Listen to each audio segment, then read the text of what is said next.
6:30. It's going to be all of our home games this year, so we wanted to do it exactly then, under the lights, get that feel. Actually even kind of simulated the day to make sure that we got meetings like we would have during a normal game day. And we've been selling this. This is game day. I wanted there to be some butterflies. I didn't want it to feel like another practice, and I think we accomplished that. And guys had a little heightened sense of urgency, and I think the guys that we needed to see that haven't played, they got to feel what college football is all about under the lights, with grown men on both sides of the ball trying to inflict their punishment on you. And I think it was a great scrimmage. We came out with minor nicks and bruises and got close to 70 tackle plays, live tackle, which was great. And so I thought it was a back and forth type of affair. Defense came out early. And then gave up a couple plays down the field on both sides with the first and the second string defense. But overall, I thought we got to see some guys tackling. That defensive unit, that group of starters, it really is a veteran group, and so that's great for our veteran offense. Guys that maybe haven't played quite as much as the defensive guys to feel what it's like to play against a legitimate BCS level type of starting defense. Early on, how much are you looking for like the physicality of the team and just like almost like that mental focus? Yeah, I think the big thing we try to accomplish is that every day we come out here, we want it to be game-like. We want to have game-like scenarios. We want to have game-like speed and tempo with how we practice, and we've accomplished that. But I also think the physicality part is we haven't probably taken as many reps as we did last year. We want to be fresh. We want to be fresh, but every time we come out of the practice, so far this year, because Coach Veltkamp's helped a lot with backing us down with our reps and helped me kind of navigate through how many reps we need to get every day. And I just feel like we're such we're a fresher outfit, and therefore the physicality is there. Because when you're fresh, you're more explosive. When you're more explosive, the pads are popping, and that's what we've seen. What's your approach when it comes to scrimmages? Do you do like just scripted drives trying to get going, or you put the guys in certain situations throughout? Yeah, early on, because we're really trying to accomplish more of our first, second down, third down, and red zone type of situations. Not really getting to the end of game scenarios, the 2-minute situations. With us being 20 days out and still having a good 14 days of camp left, we'll have a lot of time to get those situations, end of game situations, overtime.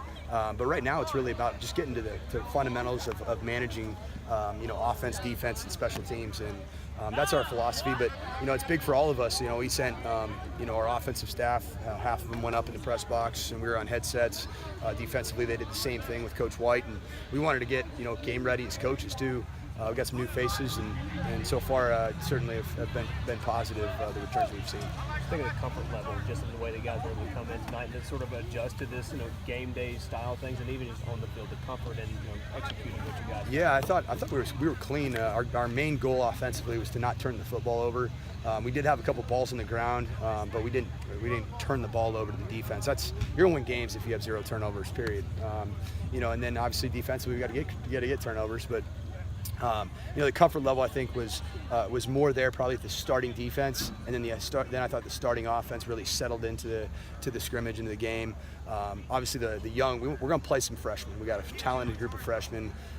It was big for us as a staff to see how they respond to the lights being on, and certainly there were some freshmen that did impress. And that flashed under the lights against the starting defensive unit. So they're going to play.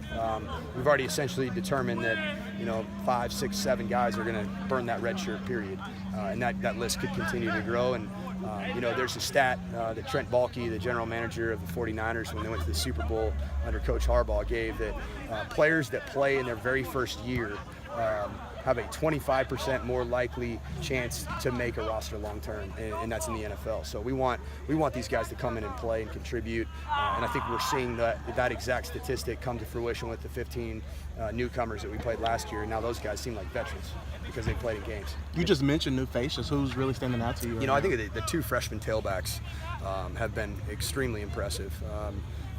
Garland LaFrance from New Orleans, former BCS level commit, is committed to Texas Tech, a Big 12 school.